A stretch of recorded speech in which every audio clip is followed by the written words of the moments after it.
Good morning guys, welcome to daily current affairs class. आज 10 मार्च है। 10 मार्च के जितने भी इंपॉर्टेंट करंट अफेयर्स एग्जाम के पॉइंट ऑफ व्यू से बन सकते हैं वे सभी आज की क्लास में हम डिस्कस करेंगे।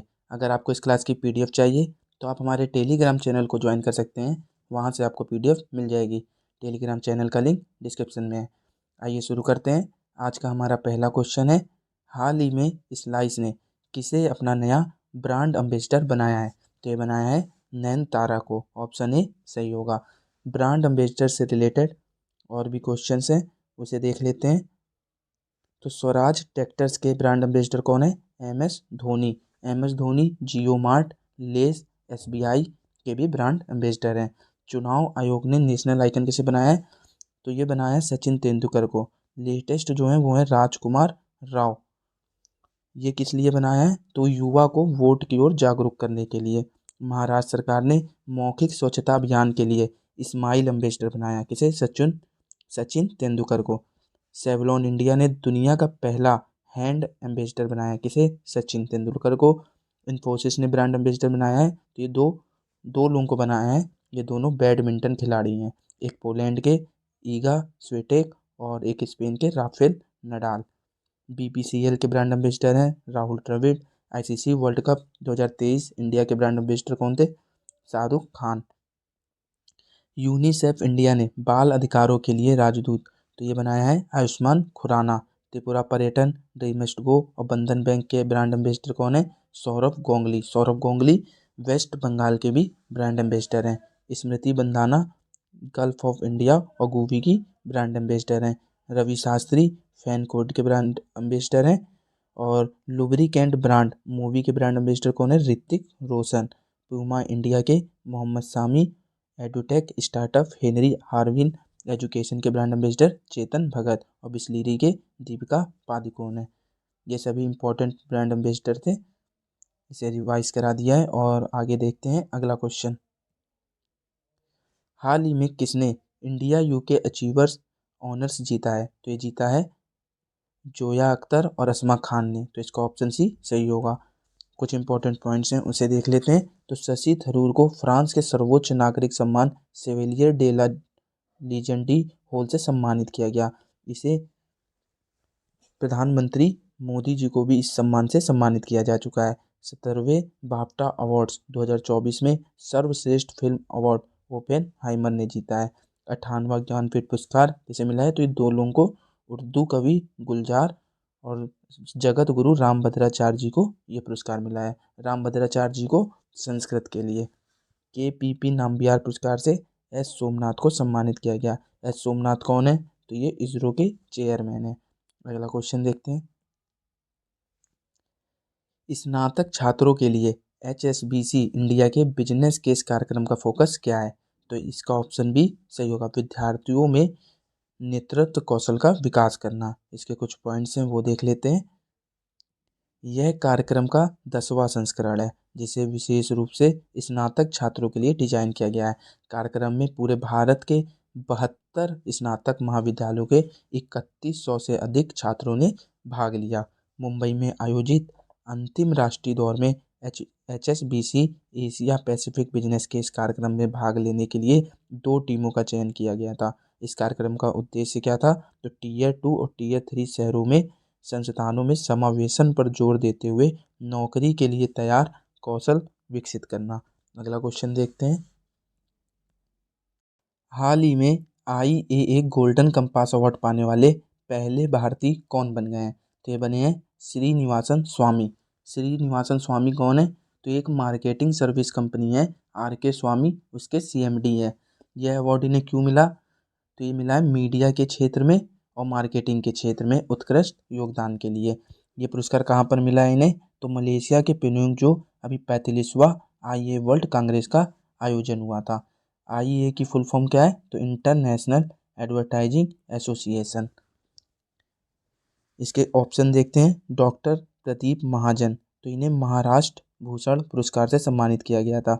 और अदिति शेंडे को जीडी बिरला पुरस्कार और प्यारे लाल शर्मा को लक्ष्मी नारायण इंटरनेशनल अवार्ड। ये सभी मैंने आपको करा रखा है। ये ऑप्शन में नाम डाल देता हूँ ताकि आपको रिवाइज हो जाए। अगला क्वेश्चन देखते हैं।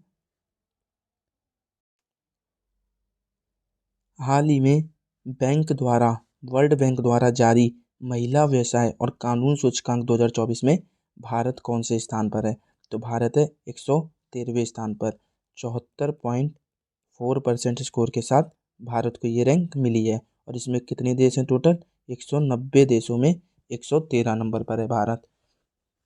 इस रिपोर्ट को किसने जारी किया है? तो वर्ल्ड बैंक ने। और 2024 का ये 10वां संस्करण था। वर्ल्ड बैंक की स्थापना कब हुई थी? 1944।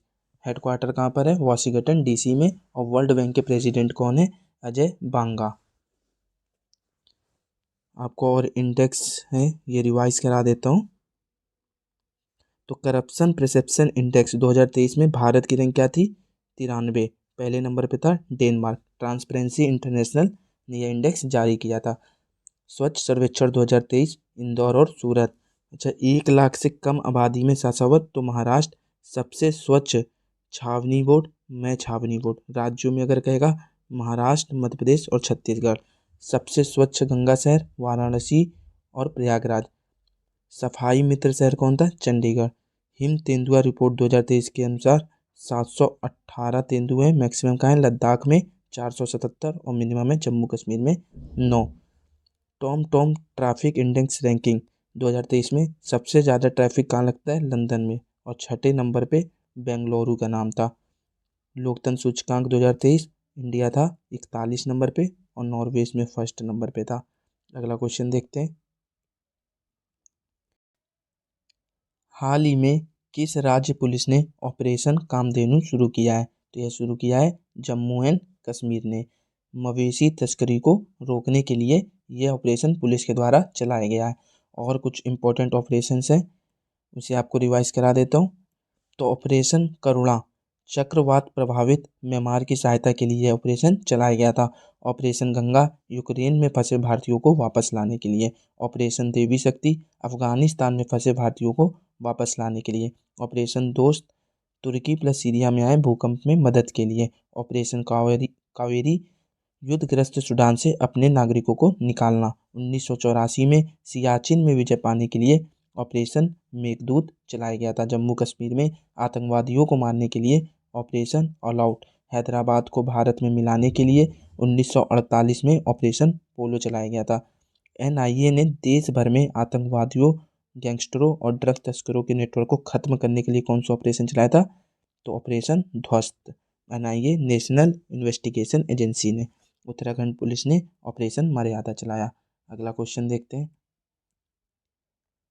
हाल ही में भारतीय सेना कहाँ स्वदेशी हथियारों का प्रदर्शन करेगी? तो ये प्रदर्शन करेगी पोखरण में, राजस्थान के पोखरण में। राजस्थान के सीएम कौन है?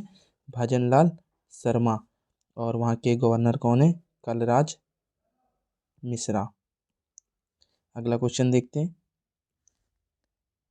आईआईएसटी तिरुवनंतपुरम में भारत सेमीकंडक्टर रिसर्च सेंटर क्षेत्रीय केंद्र और तिरुवनंतपुरम और कोच्चि में software technology park of India केंद्रों का उद्घाटन किसने किया है? तो उद्घाटन किया है केंद्रीय मंत्री राजीव चंद्रशेखर ने। इसके कुछ पॉइंट्स हैं वो देख लेते हैं। उन्होंने आईआईएसटी तिरुवनंतपुरम में भारत सेमीकंडक्टर रिसर्च सेंटर के लिए एक क्षेत्रीय केंद्र की स्थापना की घोषणा की। चंद्रशेखर ने सेमीकंडक्टर में भारत के परिवर्तन का नेतृत्व करने के लिए केरल के स्टार्टअप और युवा भारतीयों को सशक्त बनाने के ऊपर महत्व पर जोर दिया है। उन्होंने उच्च प्रदर्शन कंप्यूटिंग के लिए भारत के प्रोसेसर डिजाइन और विनिर्माण क्षमताओं में तेजी लाने के लिए आईबीएम और सीडेक के बीच एक समझौता ज्ञापन की सुविधा प्रदान की। इस उद्घाटन का उद्देश्य क्या है? तो केरल में इलेक्ट्रॉनिक्स, आईटी क्षेत्र और स्टार्टअप पारिस्थितिकी तंत्र को बढ़ावा देना, उभरते तकनीकी स्टार्टअप को अत्याधुनिक सुविधाएं प्रदान करना है। अगला क्वेश्चन देखते हैं।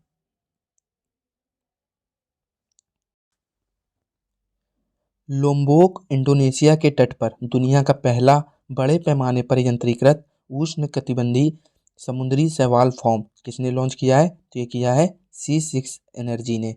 C6 एनर्जी ने समुद्री शैवाल फार्म को लॉन्च किया है।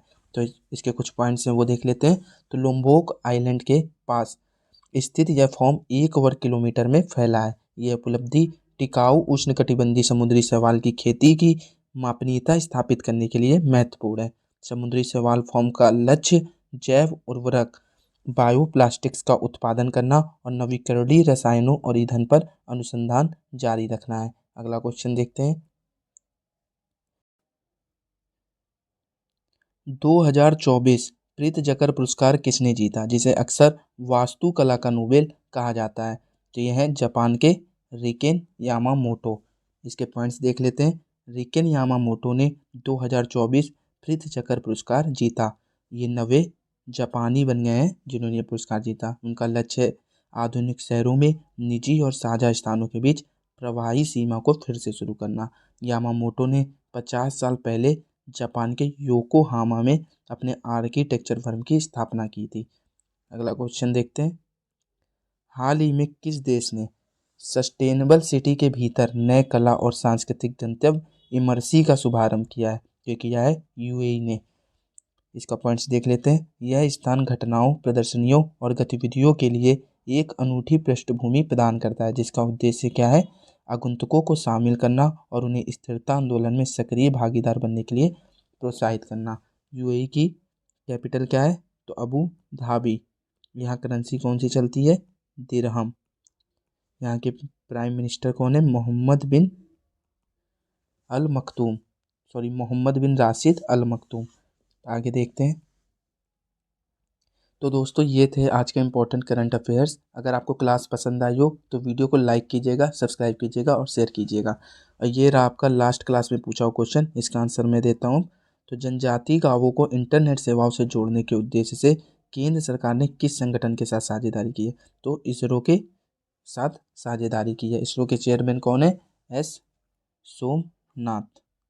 इन्हें केपीपी नामबियार पुरस्कार से सम्मानित किया गया था। और ये रहा आपके लिए क्वेश्चन, इसका आंसर आप कमेंट बॉक्स में दीजिएगा। हाल ही में भारतीय सेना कहाँ स्वदेशी हथियारों का प्रदर्शन करेगी? और अगर आपको इस क्लास की पीडीएफ चाहिए तो आप हमारे टेलीग्राम चैनल को ज्वाइन कर लीजिए, वहाँ से आपको पीडीएफ मिल जाएगी। धन्यवाद।